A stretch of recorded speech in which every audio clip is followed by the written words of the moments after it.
네, 환절기인 요즘 감기에 걸리는 아이들이 한참 많을 때죠. 그런데 어린이는 약물의 영향을 어른보다 훨씬 많이 받기 때문에 약을 먹는 시간과 용법을 잘 지켜야 합니다. 네, 특히 시럽과 가루약을 함께 먹일 때 용기에 미리 섞어두는 건 좋지 않다고 하는데요. 박소정 기자가 보도합니다.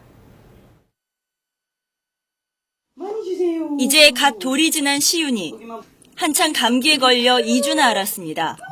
시윤이가 엄마와 가장 씨름을 벌이는 때는 하루 3번 감기약을 먹을 때입니다.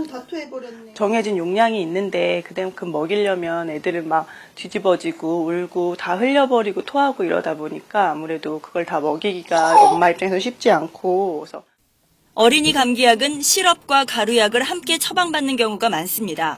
그런데 아이를 어린이집이나 유치원에 보낼 때 약을 미리 섞어 용기에 담아 보내는 건 좋지 않습니다. 약도 화합물이라 섞어서 오래 놔두면 성분이 변할 수도 있기 때문입니다. 따라서 먹기 직전에 섞어야 합니다. 시럽제만 2가지 이상 먹일 때에도 각각 따로 먹는 것이 안전합니다.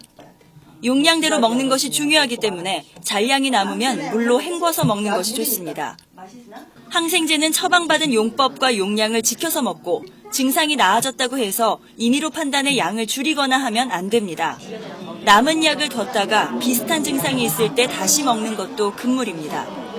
항생제 같은 경우는 이제 시간이 지나면 바로 버리시는 게 좋고요.